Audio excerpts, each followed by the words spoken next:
ఎడారిలో సెలయేర్లు. సెప్టెంబర్ 20. నీవు నమ్మిన ఎడల దేవుని మహిమ చూతు అని నేను నీతో చెప్పలేదా అని ఆమెతో అనెను. యోహాను సువార్త 11:40. తమ ప్రభువు ఏం చేస్తున్నాడో మరియా మార్తలకు అర్థం కాలేదు. వాళ్ళిద్దరూ అన్నారు, ప్రభువా, నువ్వు ముందుగా ఇక్కడికి వచ్చినట్టయితే మా తమ్ముడు చనిపోయి ఉండేవాడు కాడు. ఈ మాటల వెనుక వాళ్ళ అభిప్రాయం మనకు తేటతెల్లమవుతుంది. ప్రభు, ఇంత ఆలస్యం చేసావెందుకు?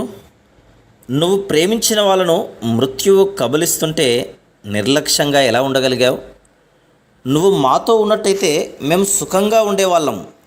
కానీ నువ్వు ఇక్కడికి రావడం ఎందుకు ఆలస్యం చేసి ఈ విధంగా విచారం, నాశనం మమ్మల్ని అల్లకల్లోలం చేయనిచ్చావు? సమయానికి ఎందుకు రాలేదు? ఇంకా ఇప్పుడు పరిస్థితి చేయి దాటిపోయింది. మా తమ్ముడు చనిపోయి 4 రోజులు అయిపోయింది. దీనంతటికీ సమాధానంగా యేసు ఒక గొప్ప సత్యాన్ని చెప్పాడు.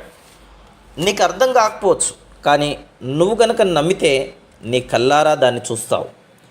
తన కుమారుణ్ణి బలి ఇవ్వమని దేవుడు ఎందుకు అడిగాడో అబ్రహాముకు అర్థం కాలేదు. కానీ అతనికి నమ్మకం ఉంది. దాన్ని నిర్వర్తించి దేవుని మహిమను, తన కుమారుడు తిరిగి తనకు దక్కడాన్ని కల్లారా చూశాడు. దేవుడు తనను అరణ్యములో 40 సంవత్సరములు ఎందుకు ఉంచాడో మోషేకు అర్థం కాలేదు. కానీ అతనికి నమ్మకం ఉంది. దేవుడు తనను ఇశ్రాయేలీలో బానిసత్వపు చెరను విడిపించడానికి పిలిచినప్పుడు అతడు చూసి గ్రహించాడు. యోసేపుకు అర్థం కాలేదు. తన సోదరుల క్రౌర్యం, కాముకురాలైన ఒక స్త్రీ మోపిన నేరం, అన్యాయపు కారాగార వాసం, వీటన్నిటినీ భరిస్తూ తన నమ్మకాన్ని నిలుపుకున్నాడు. వీటన్నిటి ద్వారా సమకూడిన దైవ చిత్తాన్ని, మహిమను అతడు కనుగొన్నాడు. యాకోబుకు తన ముద్దుల కుమారుడైన యోసేపును దేవుడు తన నుండి ఎందుకు దూరం చేశాడో అర్థం కాలేదు. కానీ ఆ కుమారుడే ఐగుప్తు సామ్రాజ్యానికి ప్రధానమంత్రి అయి కరువులో తనను, తన జాతిని ఆదుకున్నప్పుడు దేవుని మహిమను కల్లారా చూశాడు. నీ జీవితంలో కూడా ఒకవేళ ఇలాగే అర్థం కాక కొట్టుమిట్టాడుతున్నావేమో. నాకు ఇష్టమైన వాటిని నా నుండి దేవుడు ఎందుకు దూరం చేశాడు? బాధలు నన్ను ఎందుకు తరుముతున్నాయి? దేవుడు నన్ను ఈ వంకరదారుల గుండా ఎందుకు నడిపిస్తున్నాడు? నా దృష్టికి మేలైనదిగా కనబడే నా పథకాలన్నీ విఫలమైపోవడం ఎందుకో అర్థం కావడం లేదు.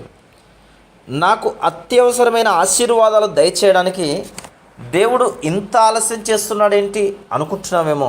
స్నేహితుడా, నీ జీవితంలో దేవుడు చేస్తున్న వాటినన్నింటినీ నువ్వు అర్థం చేసుకోవాల్సిన అవసరం లేదు. నువ్వు అర్థం చేసుకోవాలని దేవుడు అనుకోడు. నీ చిన్న కుమారుడు నువ్వు చేసే పనులన్నీ అర్థం చేసుకోగలుగుతున్నాడా? అందుకనే కేవలం నమ్మిక మాత్రం ఉంచు. ఒక రోజున నీకు అంతుబట్టని ఈ విషయాల్లో దేవుని మహిమను చూస్తావు. జీవిత ద్వారాలు తెరిచి, దైవ జ్ఞానాన్ని తరచి, సందేహాలు మరచి వెదికితే అవగతమవుతుంది. ఈరోజు కాదు, తొట్టుపడకు హృదయమా. దైవ సంకల్పం అడవి పూలవలే వికసిస్తుంది. రేఖలను, బలిమిని విడదీయకు. విరిసిన రోజున చూడు వికసించిన అందాన్ని.